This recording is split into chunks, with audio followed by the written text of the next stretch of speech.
The alarm hit my ear before my eyes were even open, and I was already moving before I understood why.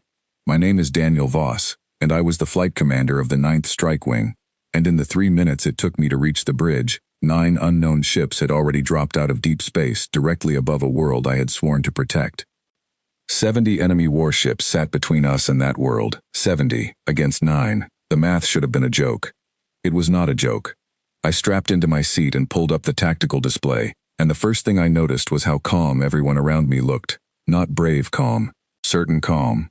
The kind of calm you only get when you already know how the next few hours are going to end. Grace Milton was at the communications station, her fingers already moving across the console before I had even asked her to open a channel. "They're not hailing us," she said.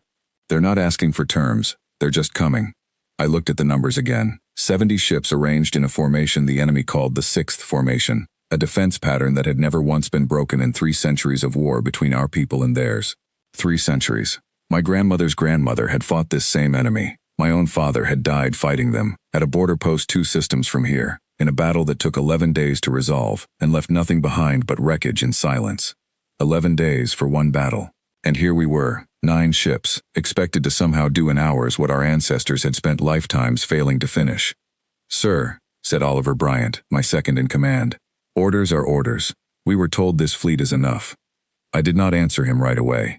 I was thinking about my father. I was thinking about every battle report I had ever read, every ship I had ever seen come home missing half its crew, every ceasefire that lasted exactly as long as it took the enemy to rebuild. 300 years of that. 300 years of grinding, patient, exhausting war, and somebody back on Earth had decided that 9 ships were finally enough to end it.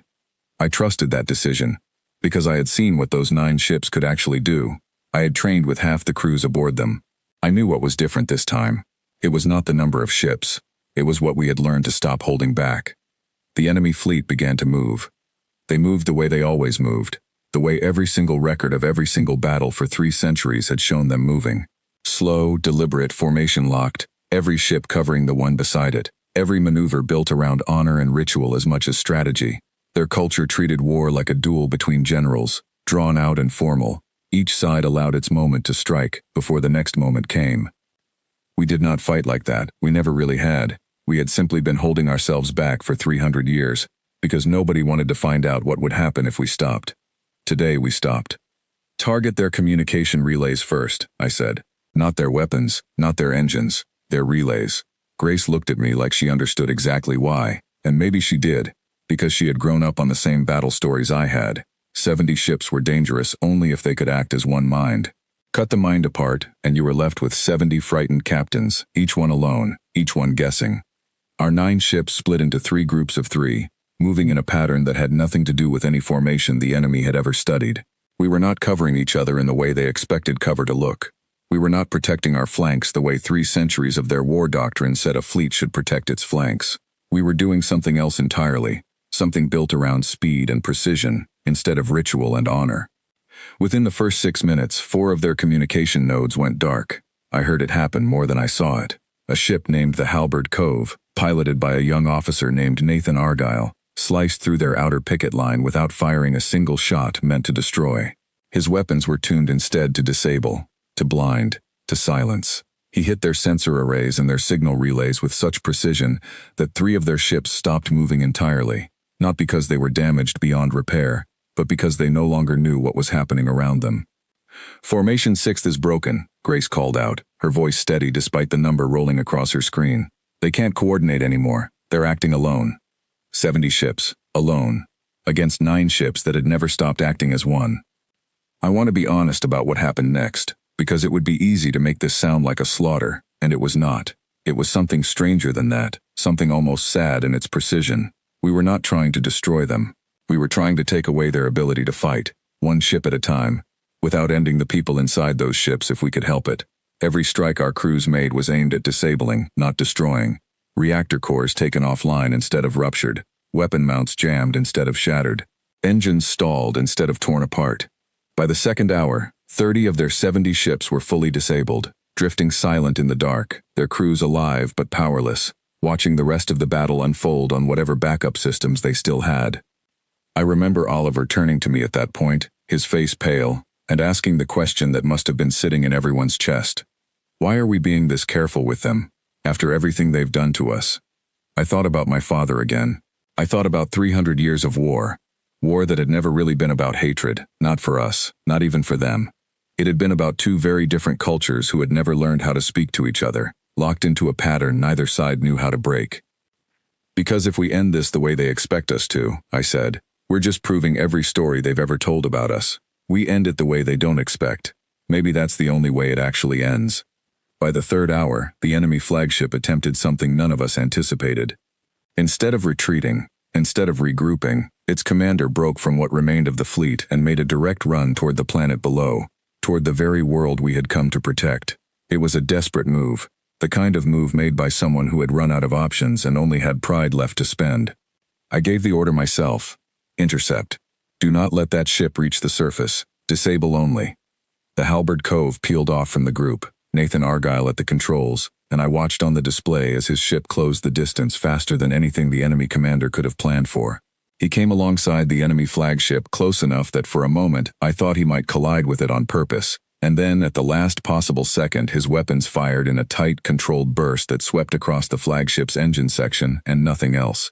The enemy flagship went dark, not destroyed, just stopped, drifting silently above a world it had crossed the stars to threaten, its crew alive and helpless inside it. Grace's voice cracked through the silence on the bridge. They're hailing us. I told her to open the channel. The voice that came through was not what I expected. I had spent my whole life hearing stories about this enemy, stories that painted them as something almost inhuman in their determination, their coldness, their endless capacity to keep fighting no matter what was lost. The voice on the other end sounded tired, not defeated in the way you would expect after 300 years of war. Just tired, the way anyone sounds after finally seeing something they had refused to see for a very long time. This does not have to continue, the voice said. We understand what has happened here. I looked around the bridge before I answered. Grace, Oliver, Nathan's ship still hanging in the dark beside the enemy flagship it had just disabled. Everyone waiting to see what I would say, because in that moment, I was not just speaking for myself. I was speaking for every soldier who had died in the 3 centuries before this one, every family that had buried someone in a war that never seemed to have an end. It doesn't, I said. It really doesn't. There was a pause on the other end, long enough that I wondered if the connection had failed. Your fleet is 9 ships, the voice finally said. We do not understand how 9 ships accomplished what 70 could not prevent. We have fought your people for 300 years. We believed we understood the shape of this war. I thought carefully before answering, because I realized in that moment something I had not fully understood myself until I said it out loud. You were never fighting the shape of this war, I said. You were fighting the shape we let you see. We held back for 3 centuries because we did not know if we needed to do anything else. Every battle you fought against us was fought against a version of ourselves we kept small on purpose, because letting it grow felt more dangerous than losing slowly. Silence again.